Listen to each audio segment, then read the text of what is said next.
I just upgraded Firefly, my VS open class car, to a VZ chassis, and I installed my newest creation, the Katana Pivot Bumper. I really hate repairing my open class cars, but sometimes it's a necessary evil, especially when you're racing cars on like very wicked tracks at high speed. Depending on the motor you use, you could be using a really high powered motor, and then you end up crashing, coursing out. It's totally crazy things can happen in a race, and it's totally unpredictable sometimes. Sometimes a car just flips around 180 and then goes careening towards another car. Sometimes this thing just courses out and then rushes right into a wall. Things like that. And a chassis part can break, carbons can break even, rollers might be disheveled because the screws that were holding them might get bent. Things like that. So lots of different things can happen. The cowl can crack, things like that. So we have here a very sick puppy. We have here a Firefly, and as you see here, it's got this loose wheel right here. So basically the wheel well that holds the bearing in place has been broken. This usually happens in chassis that are not reinforced properly, but this is a carbon reinforced VS chassis. So this should have withstood the trauma of a crash. So at some point between January to March, this car basically fatally crashed, and then this happened, and I couldn't use this in successive open class races. So yeah, rather than retire the car, I am going to do something super cool. I'm just going to use my VZ chassis right here, a red VZ chassis. We're going to move all of the items from this car over to this car, and you're going to see step by step how to do that. We're also going to upgrade the car so that we have a new front bumper, and we're going to be fabricating it using these O-rings right here. Now, when I laid these O-rings down, the cool thing that happened was when I just tossed them right on the table, they actually formed this kind of like pattern right here. Like, I know I just shifted it right here and like that right now, but when I laid these rings out, they just kind of like naturally fell like this. So that's pretty cool. I think that's really neat. So you're going to need 17 to 19 millimeter O-rings. You're going to need these carbon side stays. You're going to need these two reinforcing plates for SSX chassis. And yeah, you'll be able to learn how to create a new front bumper that looks something like this. Pretty cool. Two bumpers using just these parts right here. Very cool. And some screws and such. So we're going to replace this. I'm going to just remove these rollers here and place them on the new structure that we see here, and hopefully everything will be really cool then. And yeah, we just move everything over and we'll see what damage actually happened during that time. So you see here, I had initially the Flexiplate, and that is a really cool gimmick that I created. You can create your very own just by watching the video that's right there. And yeah, pretty darn cool. So you can create your own gimmick. This here, this is another one of my gimmicks, and basically it's going to be like the front, except it's on the rear, except it doesn't have as much rebounding power. So it's much looser in the rear, and we need that. We need that in the rear. It should be a little bit more mobile in the rear. It's got to be tight up front, but mobile in the rear. If it's too loose in the front, then you're going to basically create like a slowdown situation, especially when you go around curves. So you want this to be as rigid as possible in the front, but also allow for a little bit of flexibility too, in case you're negotiating digicurves. Yes, so we're going to take this apart step by step, and we're going to place it right here on the VZ chassis. I'm going to show you what you need to do to modify things on the chassis so that you can convert this to the new chassis. Pretty cool. So first things first, let's set aside these parts here. And brown bear for luck, yeah. And so we'll just set them right here, and we'll start by removing the cowl, so right here. And I totally apologize if I edit this video down and it looks like I'm skipping steps. That's not the intention. I'm trying to show you as much of this process as I can. So forgive me if something doesn't seem clear. So here, let me just neatly set aside all of our parts. Here's the cowl right here. I'm going to set this right here. And we have here a tail damper. We're going to try to use as many of the same parts as possible. So here we have to remove, let's remove the rear tail first. So let's get rid of this, put this here. Let's loosen this right here. We've got some lock nuts holding this in place. We'll loosen this.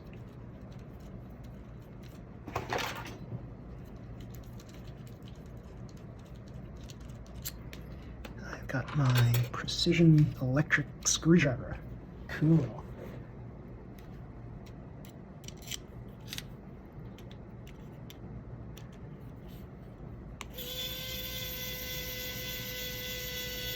Now, the VS chassis, the big difference between VS and VZ in the rear is the height of the rear rollers. So I'll show you a VZ chassis looks like this in the rear.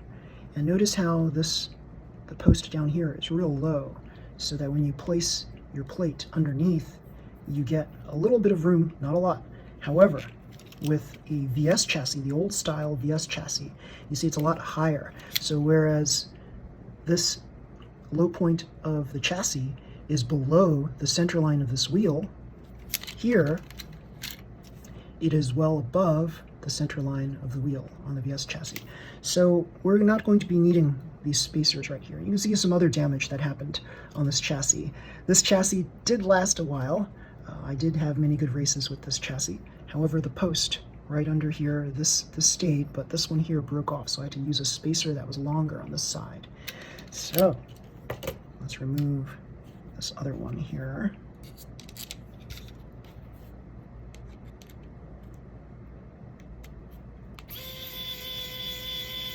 So you might be wondering which electric screwdriver I am using. I'll show you which one. You can get that for yourself if you'd like. Let's set these all aside here. Set this aside. So here it is, the 28-in-1 electric screwdriver. You can get this off of Amazon, and it's about $23 or $24. And it's got 28 different tips on it.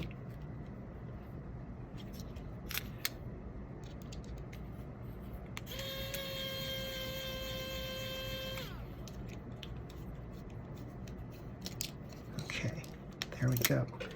Move these spacers aside and remove the screws, and we'll set this aside here. And let's remove the front of this. So we have these two springs here. Pull them off. And we have here, so I had a carbon on top of an FRP plate to reinforce it, and also because this carbon plate did not extend to these points here, so I wanted to double it up so you have more versatility. Carbon on top of FRP. And on the bottom we have an SSX plate right here, and we're going to be removing that. So let's take this off first. Let's remove these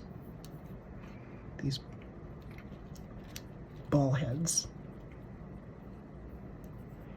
and remove the weights. These are from Madtang. These are Tamiya dampers that have been spray painted matte black. I purchased them from Madtang. So I think they're the silver ones, and they are spray painted matte black.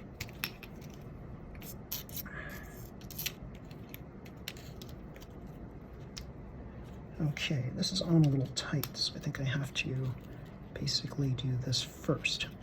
So with the electric screwdriver, a lot of people complain that it doesn't have a lot of torque, especially to remove tight screws. And what you want to do is, when you're using a tool like an electric screwdriver, you don't want to basically try to force the tool into doing something that it wasn't designed to do. So yes, it's not going to have a lot of torque, and there's a reason for that. It's an electric screwdriver for small projects. I don't know and don't understand why some people believe that something that's used for delicate electronics, like mini four-wheel drive cars, for example, would have a heavy-duty torque on it. It's like pretty silly what some people think. So loosen up the screws first, and then you can remove the screw pretty easily using your electric screwdriver. I think a lot of people just have too much faith in one tool, and they're just like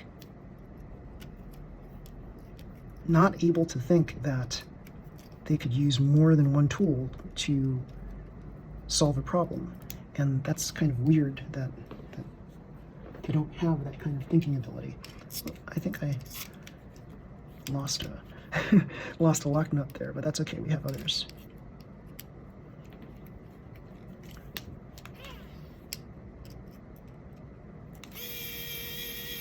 Now, as I remove these screws, you'll see that they come out in this kind of like a wiggly kind of way. That's because these screws have been bent several times over the course of many races, and I had to rebend the screws so that they would be straight again. So that's some of the trials and tribulations of racing.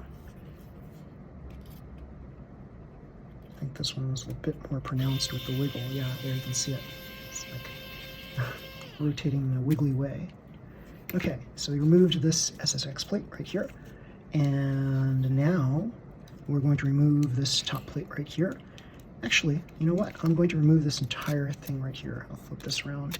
Oh, this is a 324 hex nut screwdriver, and it's good for small and large luck nuts. So pretty good, pretty cool. So let's see. I'm going to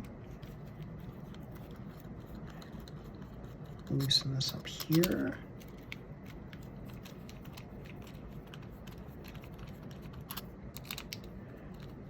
Okay, and now I'm going to remove this with a hand screwdriver. Just loosen it and loosen it. So I've got 4 fasteners right here, 4 short screws.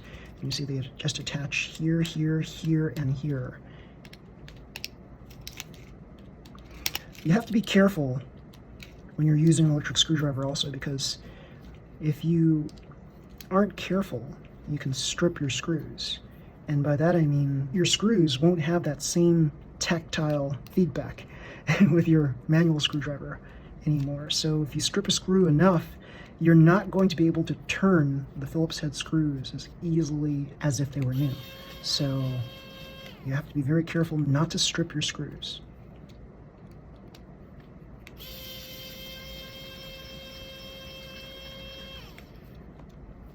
That's why less torque is more when we're dealing with smaller kinds of things like this.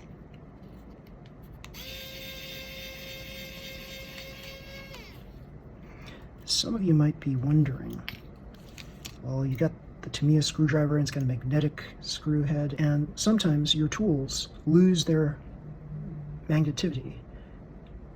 So the strength of the magnet is reduced if you accidentally drop one of these on the ground, or just over the course of time, things can get demagnetized or desensitized. So what can you do to restore that? There's a little thing that's a magnetizer, and you can basically run your tool through it, and it will remagnetize the tip of the tool. And very useful tool. It's like $10 or something like that on Amazon. So very, very cool. So okay, we've removed this, and now we're going to fabricate a front bumper for a new car. Okay, so we've got these parts here. We've got these 4 basic parts. We just really need 3 of them. And I'm going to show you the basic idea here of how to create this. And you'll see it's so easy, and you'll be like, oh, why didn't I think of that before? It's pretty cool. So you have an option.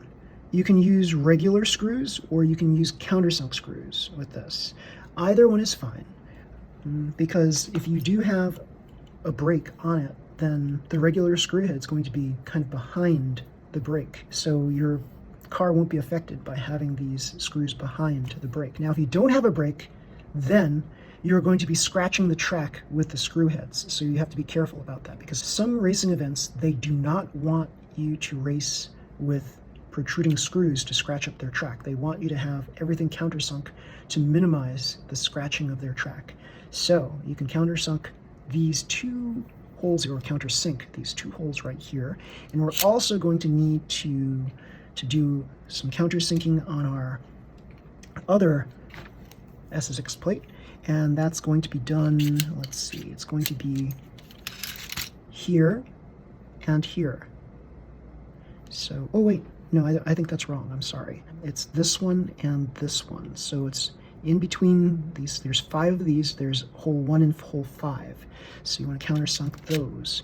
Now, if I didn't have these little angle creators, calling them angle creators, I don't exactly know the technical term for this just yet, but these come in a set where you can adjust the angle of the front bumper a little bit. Not just the front bumpers, but things like the brake plates. You can adjust the angles of the brake plates or your other bumpers, carbon plates, everything like that. You can adjust the angle of them by anywhere from 1 to 3 degrees. It's a small amount, and all you need is a very small amount here. You need to just adjust it so that instead of the plate angling downward too much, you want to angle it back up so that it is flatter, it is straighter, more horizontal to the floor, the ground.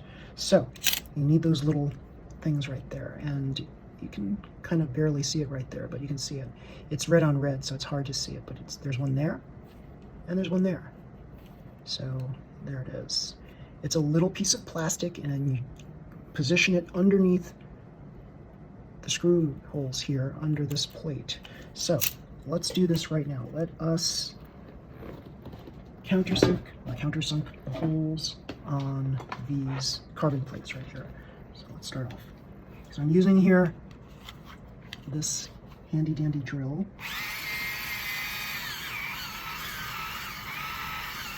It's a slow process, but it works.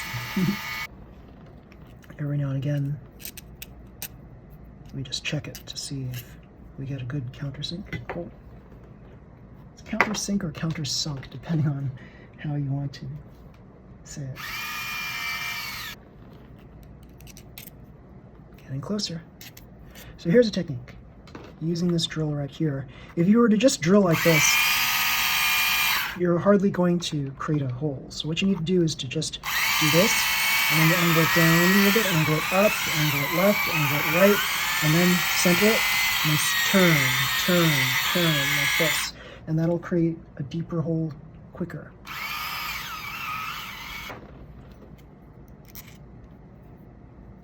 Nice. Nice. Very, very close to what I like. Right here. Good. So let's set this aside here. That's for our bottom plate for the brake. And this one here, again, first hole and 5th hole. Nice.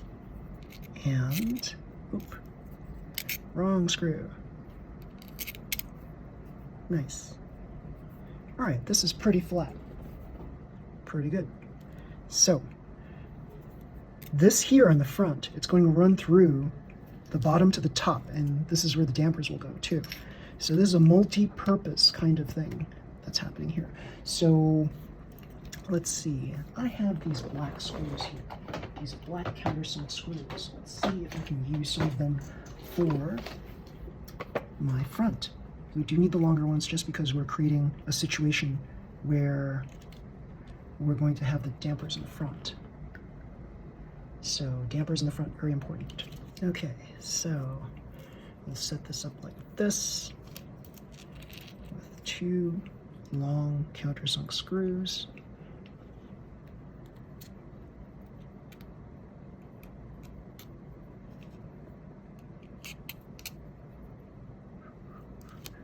Cool. Let's get our chassis out.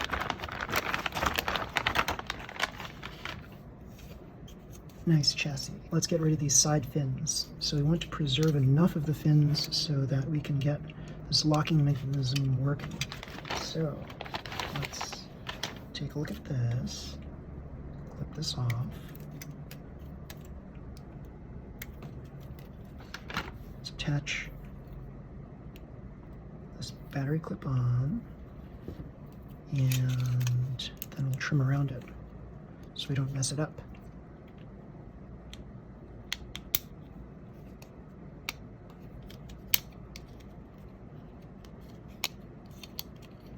Okay.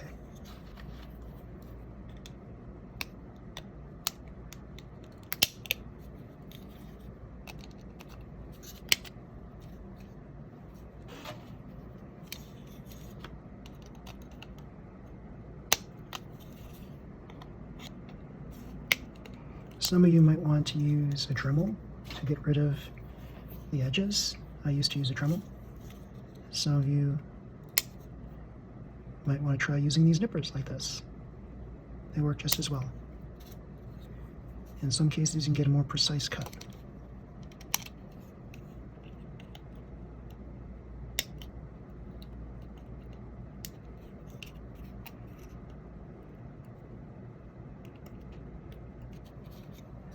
We can even get rid of these side things if we really hated them so much, just like I did here.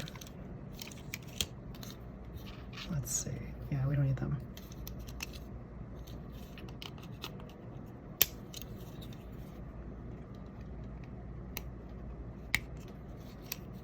A lot of versatility with this new VZ chassis. It's not exactly new anymore since it's been out since 2019. So we'll call it newer. Funny thing is, my very first open class car was in fact a VZ chassis car, not an MS suspension car. I was racing a car called Neon Vicky at Hobbytown, and it was competing very favorably against the MS suspension cars.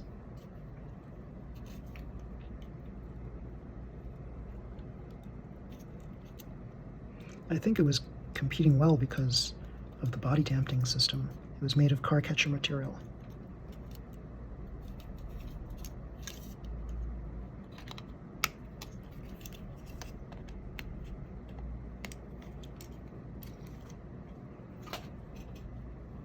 Many of you may have heard of T. Hiroki. He's a very famous YouTuber who does mini four-wheel drive videos, or he used to anyway. And he provides a lot of valuable insights and experience in mini four-wheel drive racing.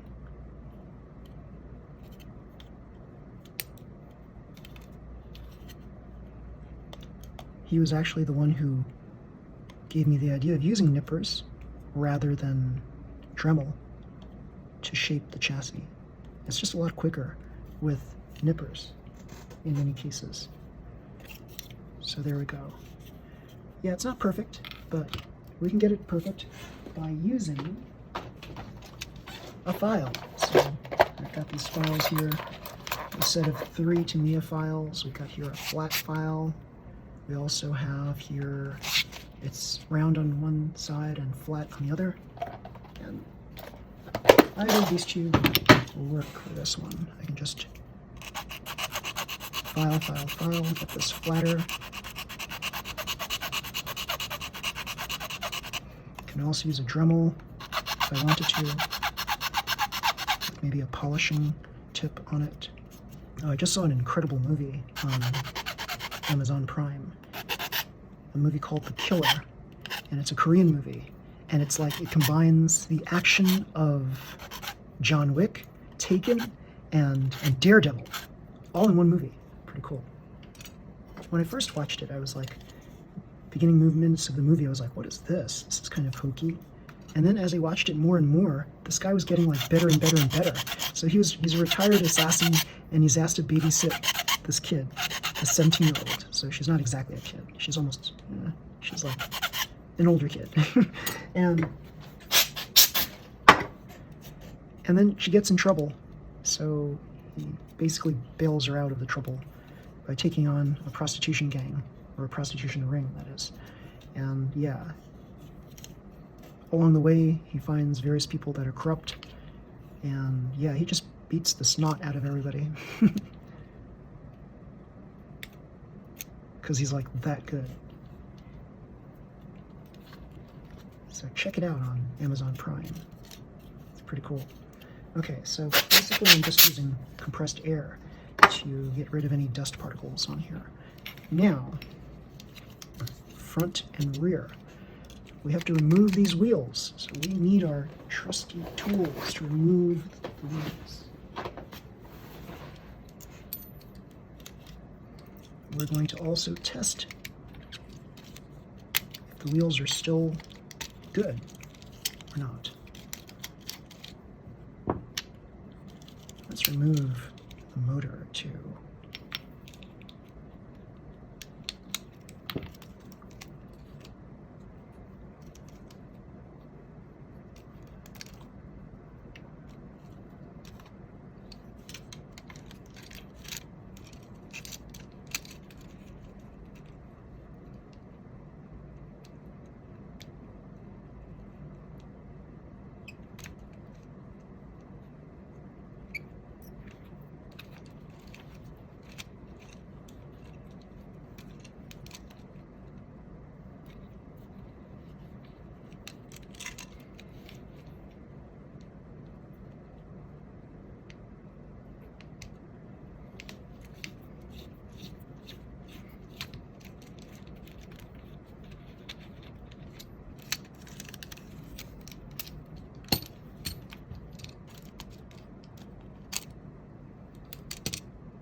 The shaft got really bent. It doesn't even spin anymore on this. So I have to remove this wheel from this shaft and replace the shaft. If you have the patience, you can straighten out the shaft. So it's probably not going to go through. Nope, it's bent. It's really severely bent. I'll just set this aside here. We'll also remove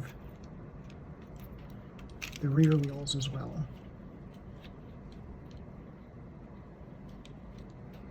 In one of the tracks that we raced at, it was Hobbytown, I was trying anything that I could to try to get this car running well on the track. And one of the things I considered is right here, right now, changing it to 4.2 to 1 gear ratio. Because the speed gears weren't working out on the track. So I had to resort to something else. There we go. The fronts and the rears. Let's take a look at the rear. Let's see what's going on here with the rear. This even spins kind of wonky. Yeah, it's a wobble. Now, remember I did speak about how to straighten your shafts in a previous video.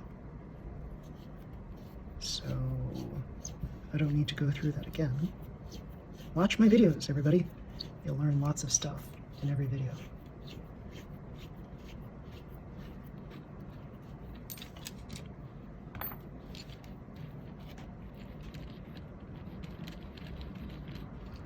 These wheels are courtesy of, well, I bought them from MIGs, I believe. Yeah, they are.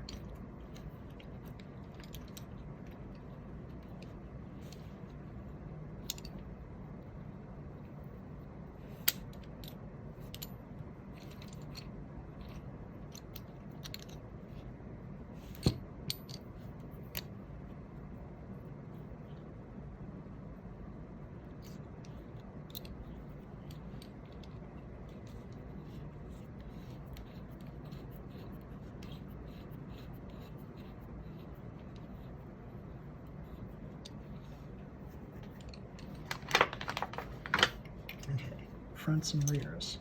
Good. So let's move these components from one chassis to the other.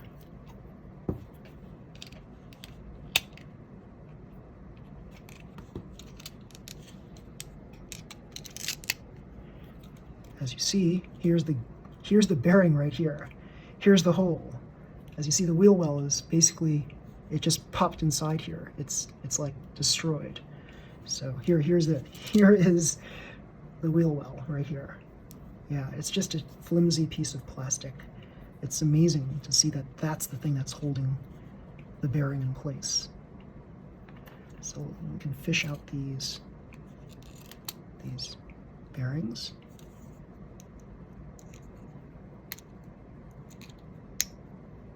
There we go.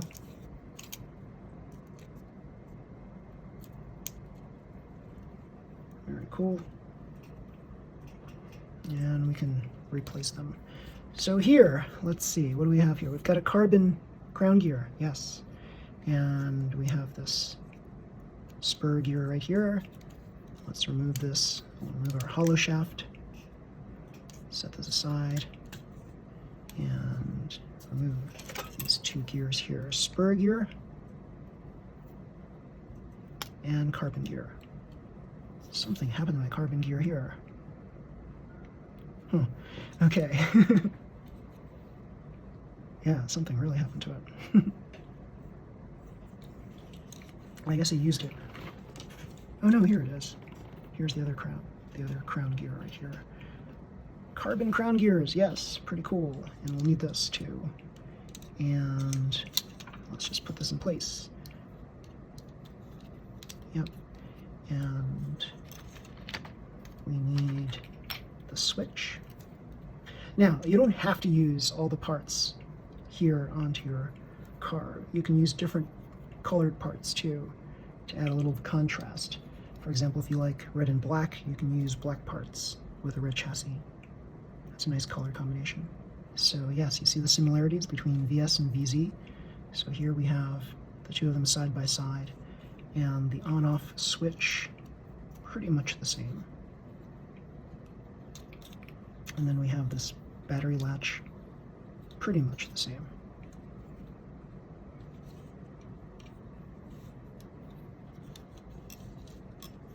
So we might want to basically just carve out some space to make our chassis more flexible on our VZ chassis.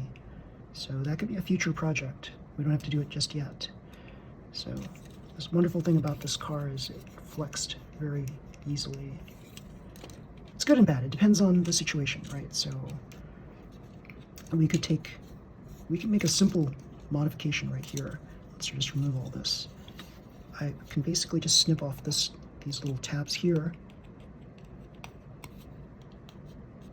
these little posts, and you get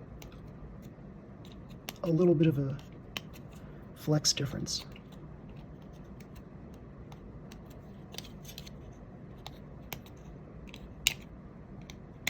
Nice. Let's see if I can remove these little posts. Yep. Yep, there we go.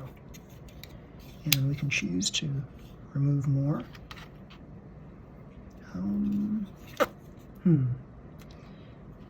think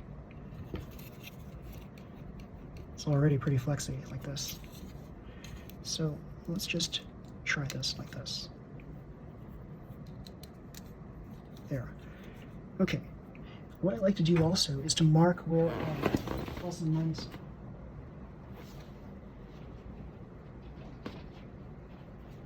In other words, where the positive and the negative terminals go. So I use my silver paint marker, and it looks like the plus goes on this side. So I mark it like this.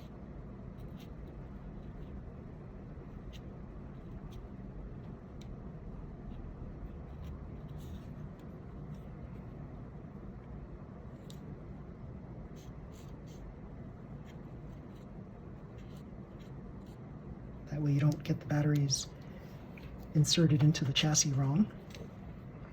Now, let's place this in place.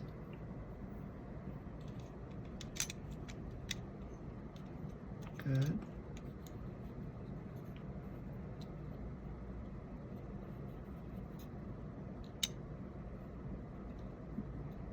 Is there a lot of waggle? Let's see.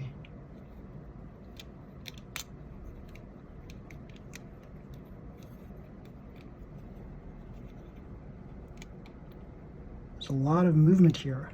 Do you see that? A lot of movement. Let me see. Was it so bad on this one?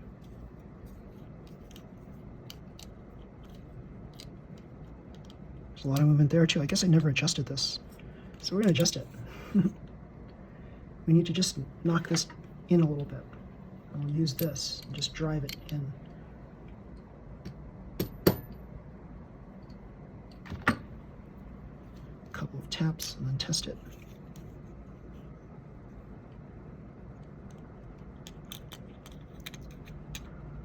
We want to minimize that space. Crown gear. Crown gear. A blue 3.5 to 1 gear with a bearing in it.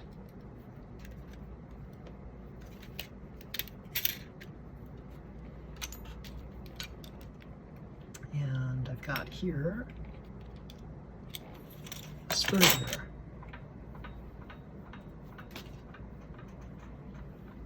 Let's put the spur gear in place. Good. And our 3.5 to 1 gear has a fluorine-coated gear shaft. One of the most important items that you can use in a tuned or open class car is that fluorine-coated gear shaft. And the second most important item is lubrication. So we need to lubricate this. So the VS and VZ chassis motor holders, they are pretty much interchangeable.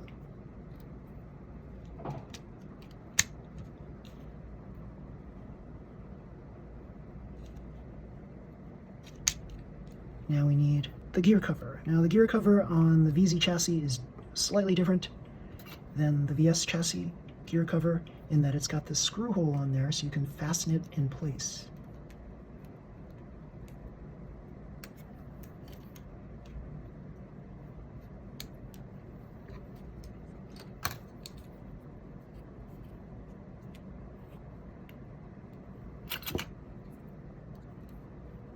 So you have the option of using the motor cover if you'd like. So let's just clip that off and add that in.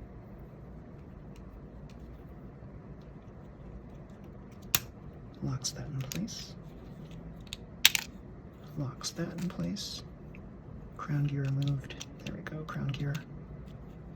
And let's put this on top too.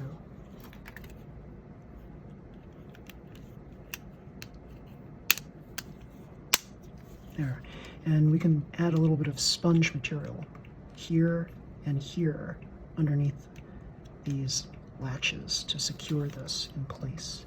Now, for these, let's use bearings.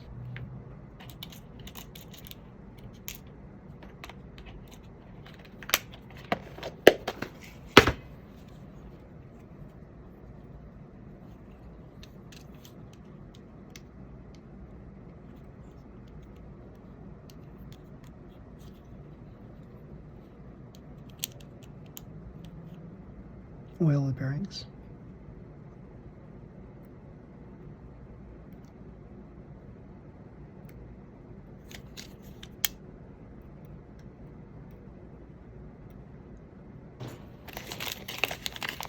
Reinforced shafts. I think some of these reinforced shafts are not exactly straight. They're reasonably straight, but not 100% straight. Like this one is not 100% straight. This one's good. So the one that's not as straight, use that in the front.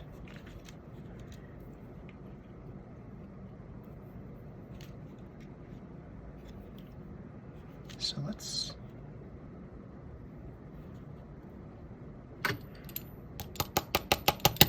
there. Oil the bearing spacer. Good. Then thread it through. There we go. And another bearing spacer.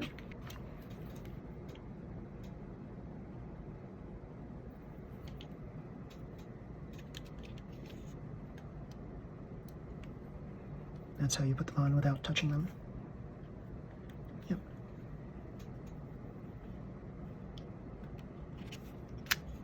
Oh, they slide on a little too easily here. Okay. So we're going to let the wheel press dictate how much to slide this on. Yeah. Okay, and the rear. We've got the straighter shaft. Let's knock this one in place. Don't forget the bearing spacers. Now attach this.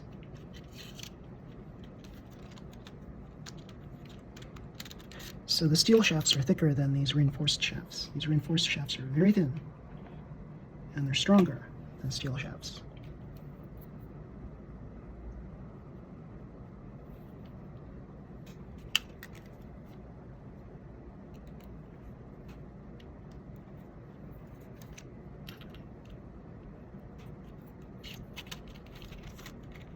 Okay, great. So now we need the wheel press. Let's throw out these little pieces that don't work anymore. Okay. So we're going to try to get it to be even here and here, the way the shaft protrudes. 3. Okay. 1, 2, 3. It's just a little bit of back and forth where I'm just twisting like half a step. And yeah.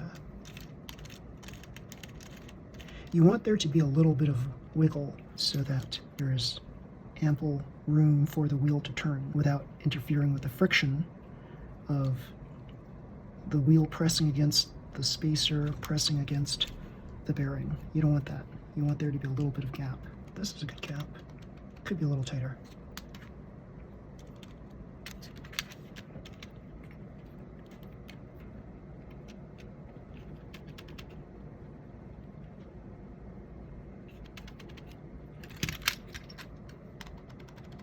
Okay, I'm liking this gap.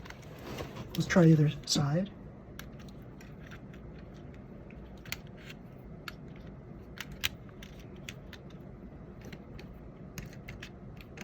One, two, three.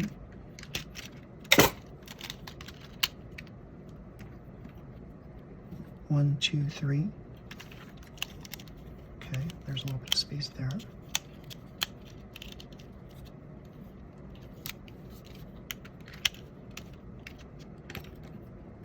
One, two, three.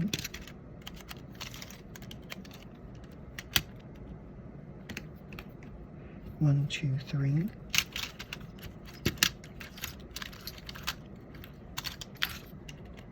Okay, there's a lot more protruding from that side, so we'll just focus on this side here.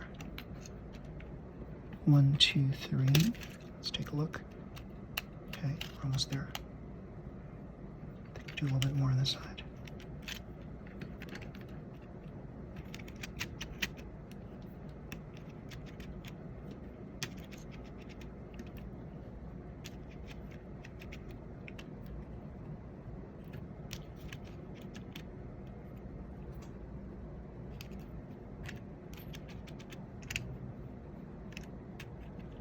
I like that. I like that gap.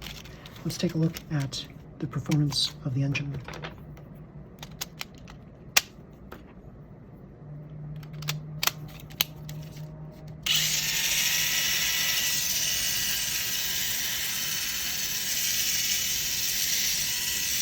Nice. Smooth.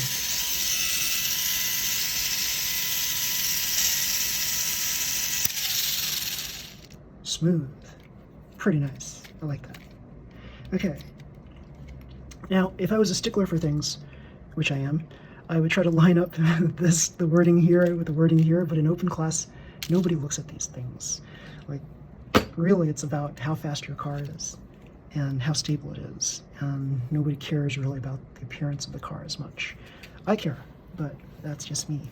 So, all right, so we have a VS motor holder inside this VZ chassis, and it still works fine. Okay, cool. So now we're going to start adding the parts on to here. So here we have this rear, and should we put this on first or last? Let's put it on last. Let's see if we can fabricate this stuff here. We want this here. Okay, so first things first, we want to place, I think I have the longer screws here. Is that true? I do. We want to do the bottom first, and we're going to attach this here. Now, a trick for everybody out there: you want your screw holes to last a long time. You don't want them to strip. So just put a little bit of oil, a drop of oil, into the hole. Then you start the screw using your screwdriver. Gently, gently, gently. 3 turns followed by 1 turn back. 3 turns clockwise, 1 turn back. 3 turns clockwise, 1 turn back. 3 turns clockwise, 1 turn back. And do the same for the other one. And then you can start using your electric screwdriver. Now, if you don't do this, you might find that adhering the screws on is going to be harsh with the electric screwdriver. You're going to be stripping holes and stuff.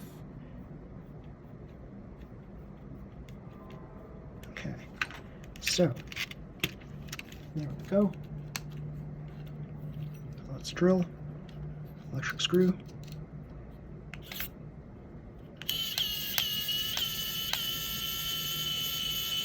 Nice.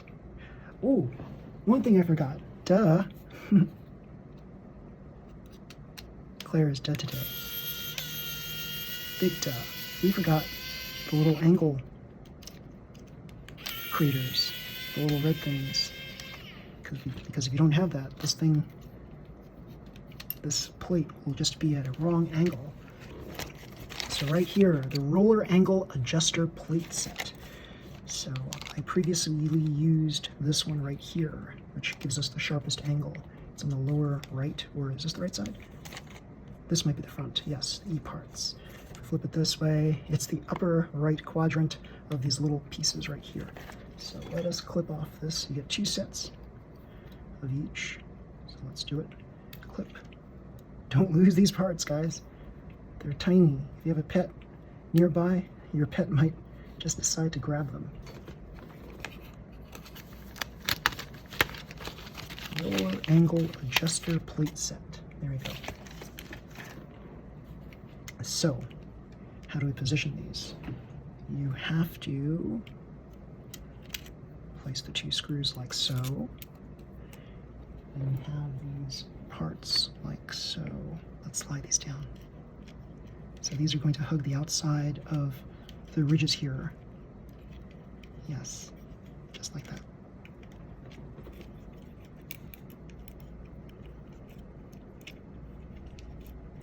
There we go.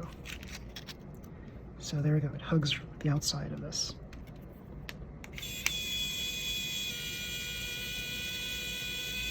Okay, we're close to the end, so let's just manually turn. Once we get to the end, we don't have to do that 3 steps forward, 1 step back thing. Just be careful not to strip the screw. There we go. So good, this is now snug. These 2 pieces are snug against here. Very nice. Yep, tighten gently. Good. We'll do a final tighten at the end. Okay, great. Now that that's through, now we can start creating the gimmick. So the gimmick is like this. The gimmick requires us to have this other plate here and to thread these 2 screws in through here. Everything that I'm doing right now is a wonderful way of showing you that you don't need like super short nails to do all of this. You can do all of this with long nails too. So all of you girls out there who are like,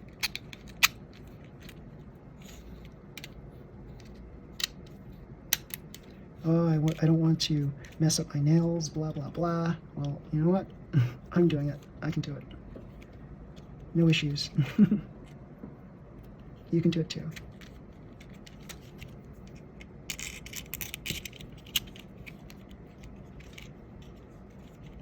Great. So in recent years, this hobby has been gaining more and more acceptance, like all over the world. And a lot of women are getting into this hobby too, and that's pretty cool. Because I don't want to be alone racing these cars. Like, it used to be that I was the only girl who popped up at these races. And now there's a lot of girls popping up at these races, and that's pretty cool. Oop, I think something loosened. We have some very, very challenging women racers. That's really cool.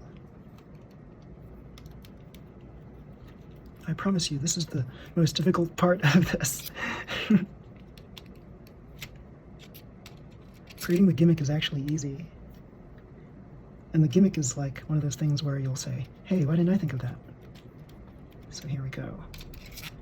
The final turns. Okay, so now that we have this in place, now we need the rubber bands, and we're going to do this.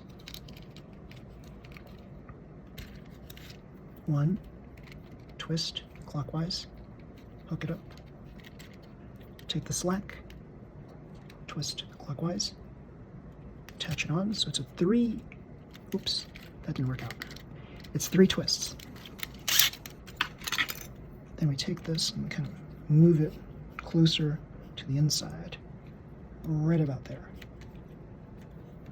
And then we do it again, 2 more times. So remember, we twist clockwise on this side.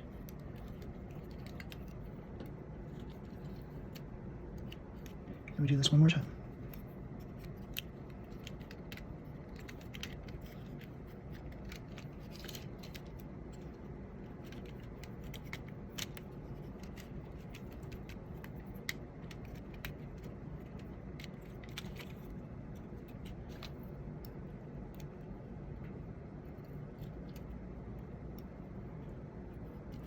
So that it looks something like this. And And the bottom should look something like this.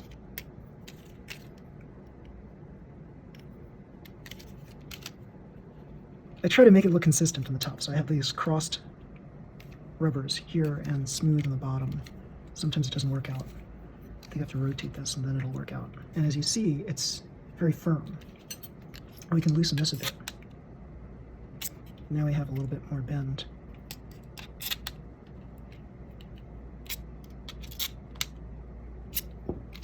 And now we do it on the other side now. But instead of a clockwise twist, we do a counterclockwise twist. So instead of clockwise, we do counterclockwise. So it goes like this. If you happen to break into these O-rings, then you'll need to get more. They come 6 in a pack, which is perfect for this particular application, because we just need 6.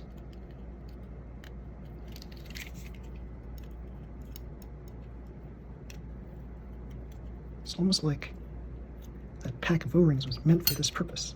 Okay, 2 more on this side.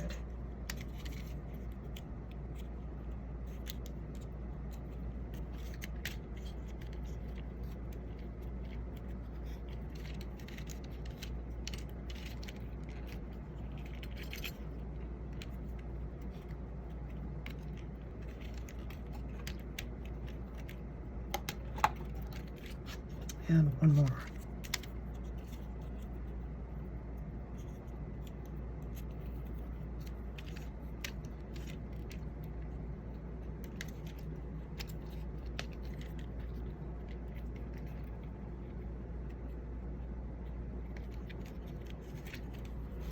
Okay, great.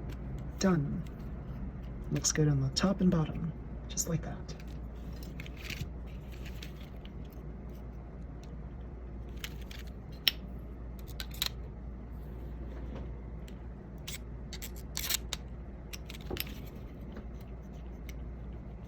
Okay, and now we'll remove these rollers and place them on our new structure here.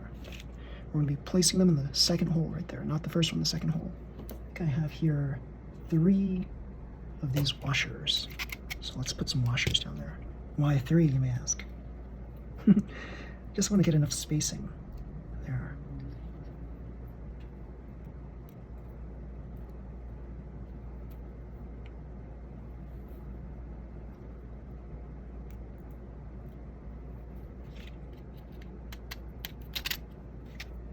And we'll put the final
Let's just see if this matches what we previously had. Good. Good. Nice roll right there. Is there let's see. Yes. Maybe trim that edge just a little bit. Okay. Let's test this on the side of this regulation box. Good. Very nice. Very nice.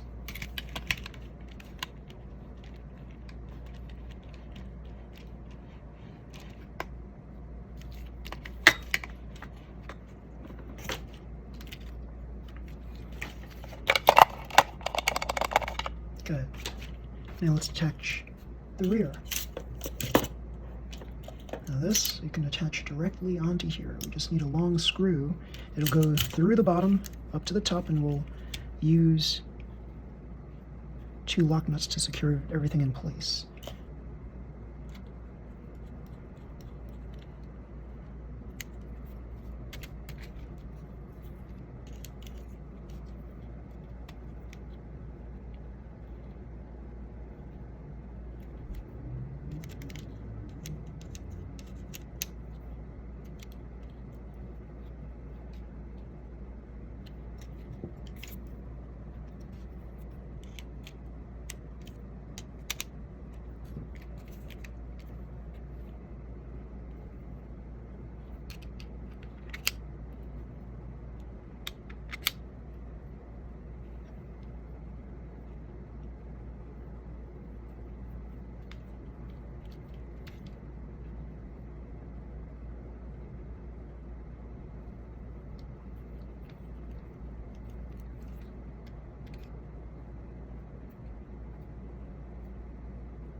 Okay.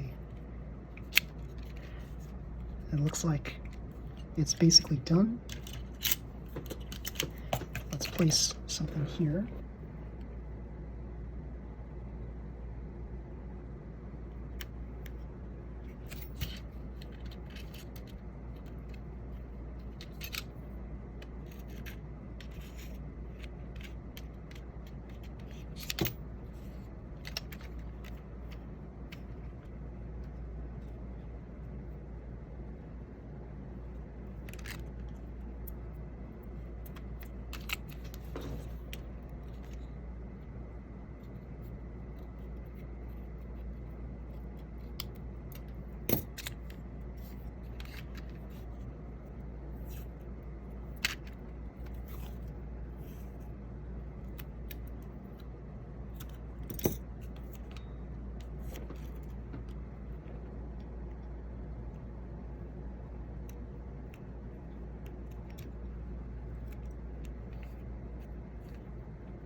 Okay, we're going to need attachment holes for this.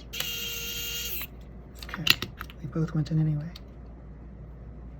Good. Good.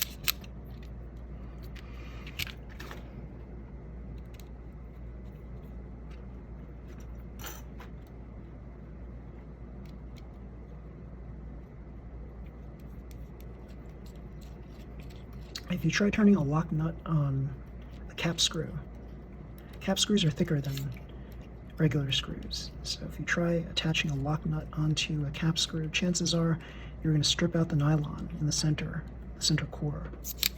And yeah, that's not good news. So there is a technique to allow your lock nuts to attach onto cap screws much more easily. And what you want to do is you want to try to start the cap screw on a regular screw first, wind it onto the screw a number of turns, just get it used to the width of the screw threads, and then remove it. And then you can attach the lock nut onto your cap screws with no issues, or very little issues. There still might be issues. Make sure that you attach the lock nuts on slowly. Okay, so now we need the springs. Place the springs right over.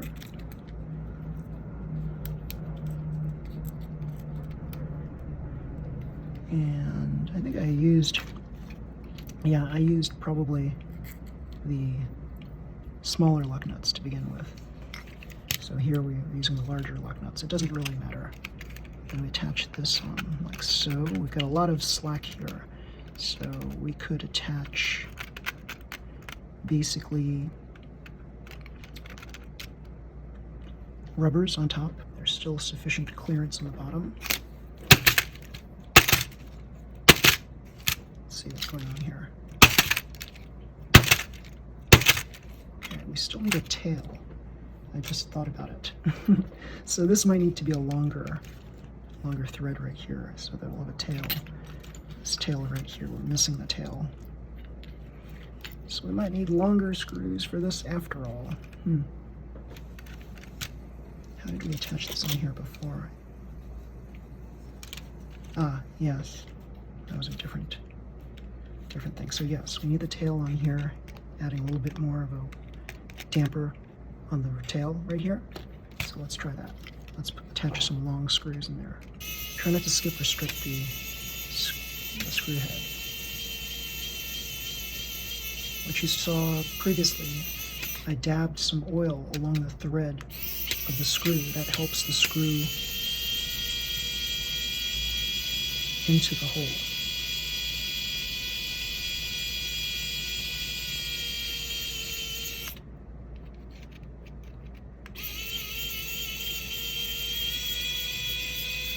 These screws are not perfectly straight, so we might experience issues.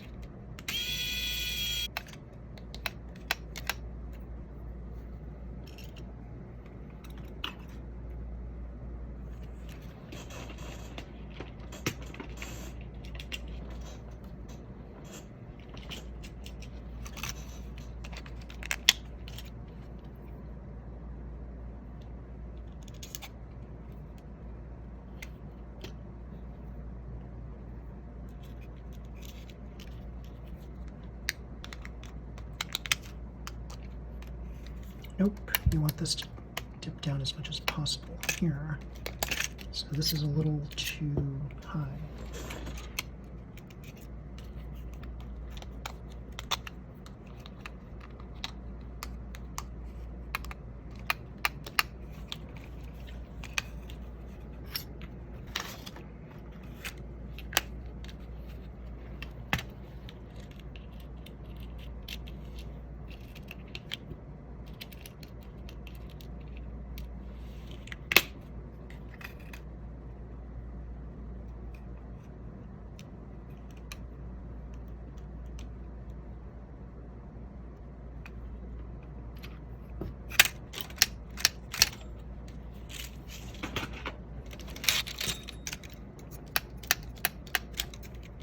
Okay, cool.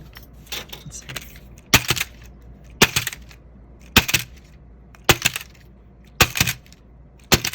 We may have to adjust this a little bit.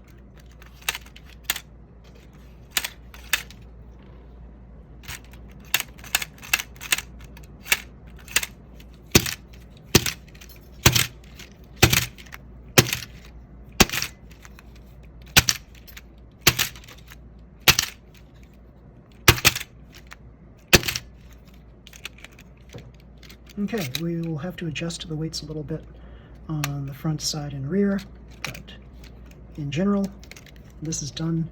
Here is Firefly in its new VZ chassis form.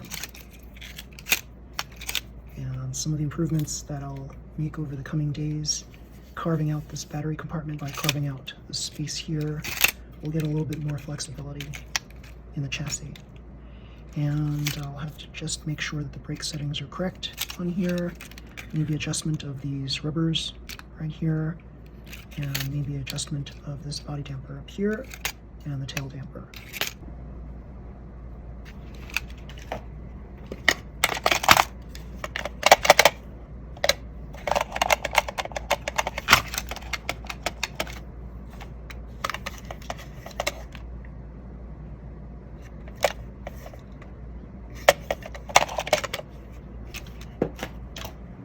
We have your Hyperdash motor with some Neochamps in there. We have a charge of 1.5.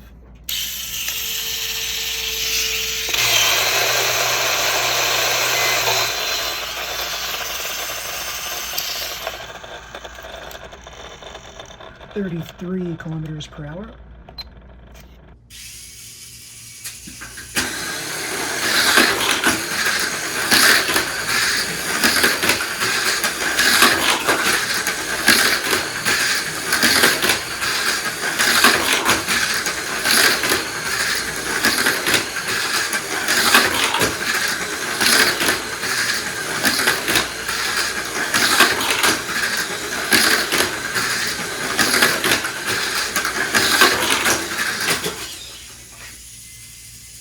So if you like this video, please slam the like button, subscribe to my channel. You'll see more videos just like this one. Until next time, everybody, see you. Bye.